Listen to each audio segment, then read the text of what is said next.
Tropical Cyclone Luana has made landfall on the Dampier Peninsula in Western Australia as Kimberley region. Category 2 system, winds up to 140 kilometres per hour in spots. Heavy rainfall, flooding concerns. And up in Far North Queensland, another tropical low is bringing significant rainfall to areas already waterlogged from recent flooding. If you're in the Kimberley right now, stay inside. Don't venture out until the all clear is given. Power lines will come down, trees will come down. This is serious weather. Let me walk you through what is happening, where this system is heading, and what you need to know about the Queensland situation as well. Starting with Tropical Cyclone Luana, this system has been rapidly intensifying over the past 12 to 18 hours. When I say rapid intensification, I'm talking about wind speeds jumping 15 to 30 kilometres per hour in just a few hours. That is significant. The Bureau of Meteorology has been tracking this closely, and the timing of landfall puts the strongest part of this cyclone right over the northern Dampier Peninsula. Here's what makes this particularly concerning. The worst conditions, the strongest winds, the heaviest rain, they on the western and northern side of this system. That side is staying over water for an extra hour or two as the cyclone moves inland. Extra time over warm water means extra intensification. We're looking at maximum wind gusts reaching 130 to 140 kilometres per hour along the coast from Beagle Bay through Lombardina up to Cape Levesque. Now, for those of you who know the Kimberley, you understand this region, sparsely populated, remote, Indigenous communities, stations. Not many people, but the people who are there need to take this seriously.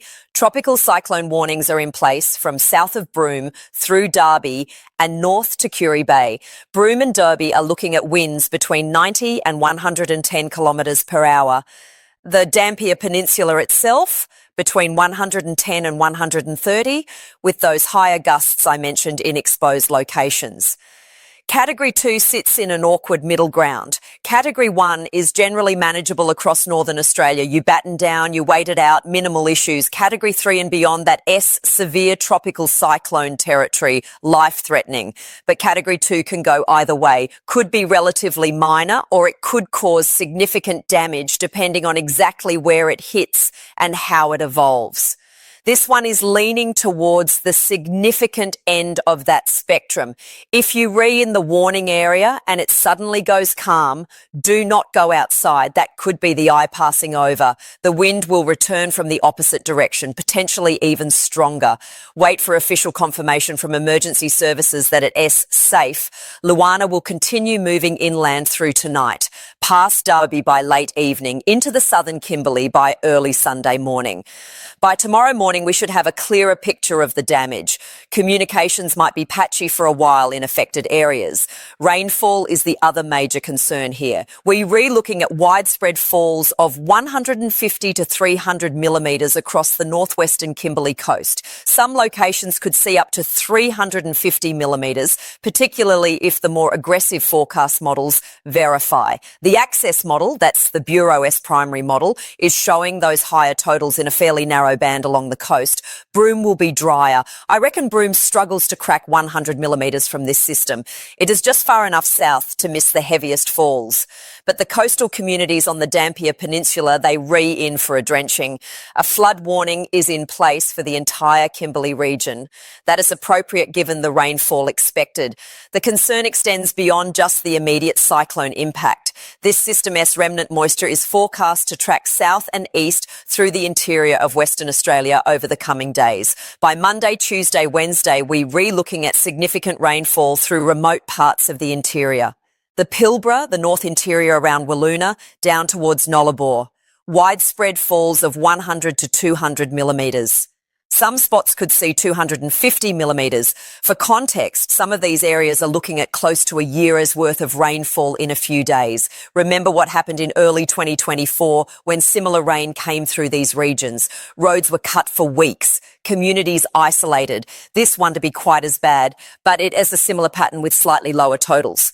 If you're travelling on the Nullarbor, the Great Central Road between Laverton and Central Australia, the Gun Barrel Highway, any of those remote routes, you need to reassess your plans. Roads will be cut. You don't want to be stuck out there waiting for floodwaters to recede.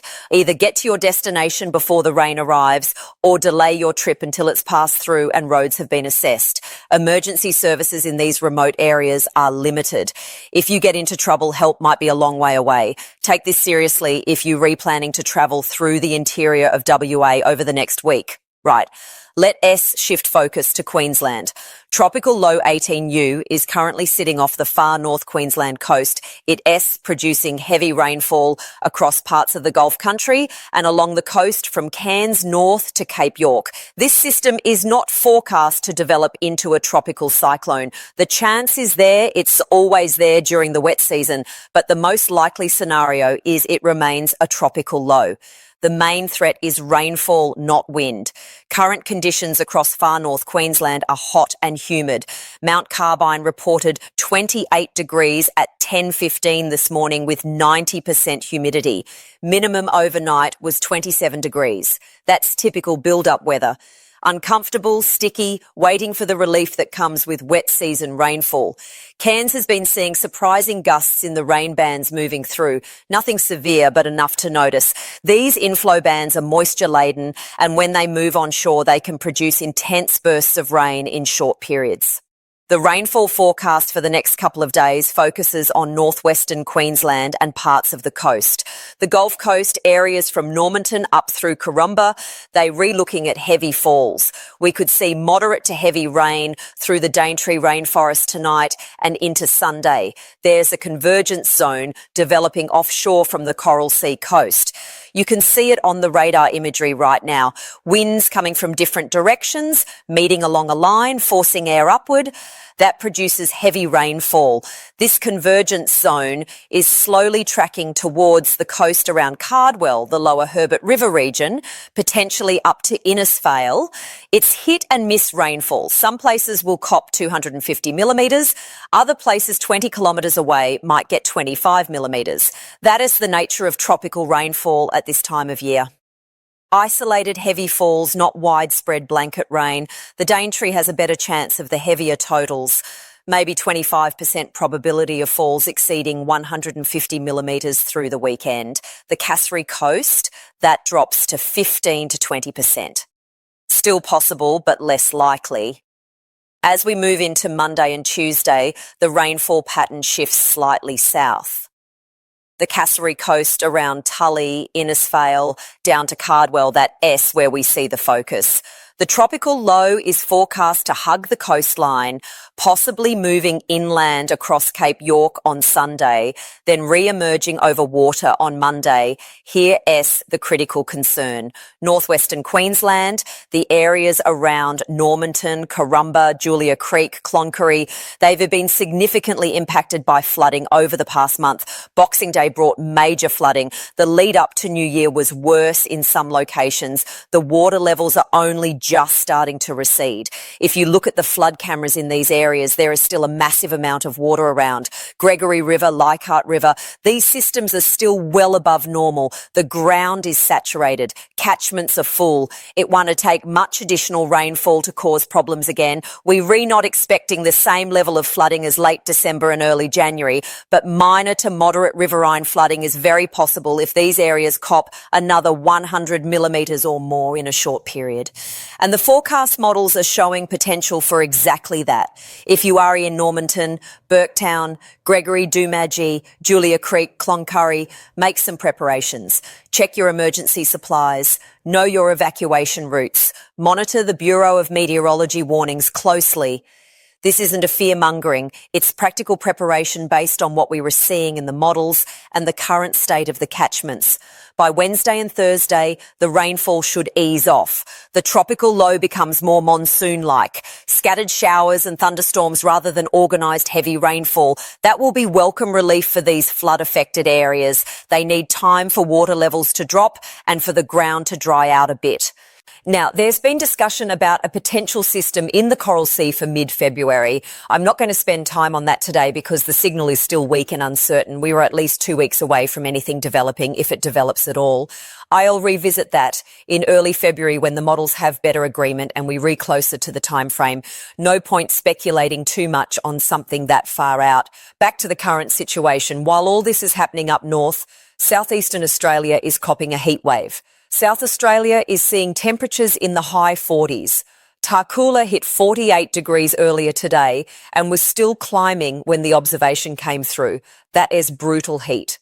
If you re in SA Victoria or southern New South Wales dealing with these temperatures, take it seriously, stay hydrated, check on elderly neighbours and mates, limit outdoor activity during the peak heat.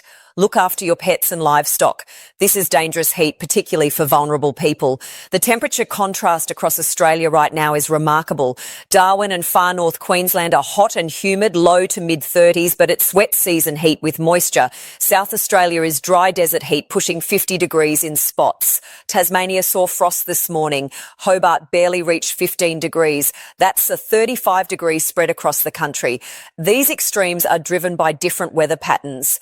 The heat in the south is from a blocking high-pressure system sitting over the interior, directing hot northerly winds down across SA and Western Victoria. The wet weather in the north is typical monsoon pattern, tropical moisture from the Coral Sea and Gulf of Carpentaria meeting over land and producing heavy rainfall. Let me bring this back to practical advice because that is what matters. For those in the Kimberley dealing with tropical cyclone Luana right now, stay inside until official confirmation it is safe. Daintree underestimate Category 2 systems. They can and do cause damage. Secure any loose items before it is too late. If you lose power, which is likely, you know the drill. Torches, batteries, portable radio, food and water that doesn't require refrigeration. Fill bathtubs with clean water before the power potentially goes out. Gives you drinking water and water for flushing if supply gets cut. Simple preparation that makes a big difference in these situations. For those in remote WA planning to travel over the next week, seriously reconsider if you are planning to use interior routes. The rain from Luana S remnants will close roads. You could be stuck for days, potentially weeks. If you must travel, make sure someone knows your route and expected arrival time. Carry extra food, water and fuel, satellite phone if you have access to one. For Far North Queensland, particularly the Gulf country and flood-affected areas. Monitor the Bureau of Meteorology warnings. If you re in a flood-prone area and heavy rain is forecast, make preparations before it arrives. Move livestock to higher ground if possible. Secure important documents and valuables above likely flood levels. Know where you will go if you need to evacuate. If it's flooded, forget it. Never drive through floodwater. You don't know how deep it is. You don't know if the road is still there underneath. And it only takes half a metre of flowing water to sweep a vehicle away. Not worth the risk. Find an alternate route or wait it out. For Cairns and the coastal areas from Port Douglas to Cardwell, you are used to wet season weather. This isn't unusual for this time of year, but the intensity of some of these rainfall events can catch you out.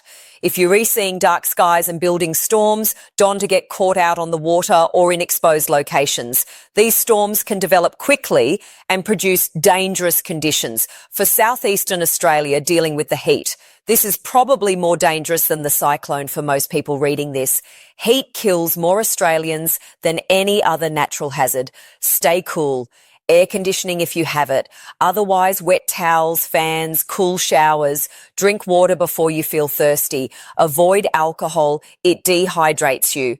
If you over 65 or you have heart conditions, respiratory issues, diabetes, you at higher risk in this heat. Daintree, push through thinking you will be fine. If you feel unwell, get somewhere cool and seek help if symptoms don't improve. For those with livestock, cattle, sheep, horses need access to shade and plenty of water in this heat. Check water troughs multiple times per day. Animals can go through water much faster than normal when it's 40 plus degrees.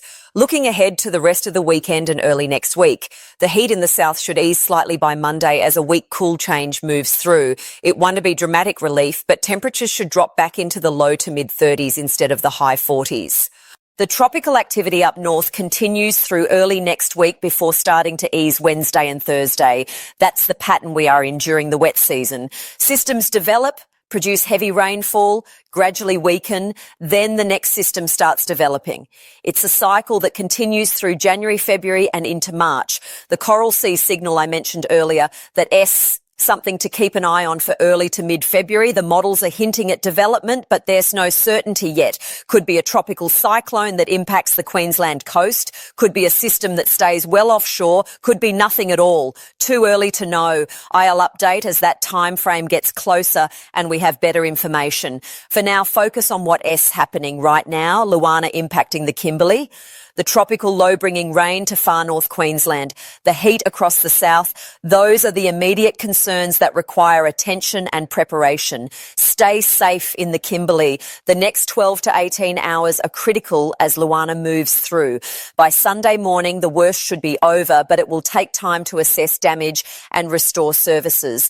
Stay dry in Queensland. If you in flood affected areas, stay alert for the next few days as this rainfall moves through. Stay cool in the south. This heat is dangerous. Take it seriously. The Bureau of Meteorology is updating forecasts and warnings regularly. Check their website or the BOM weather app for the latest information specific to your location. Local emergency services, SES, fire services, they are monitoring conditions and will issue warnings if situations deteriorate. That S, the situation as it stands.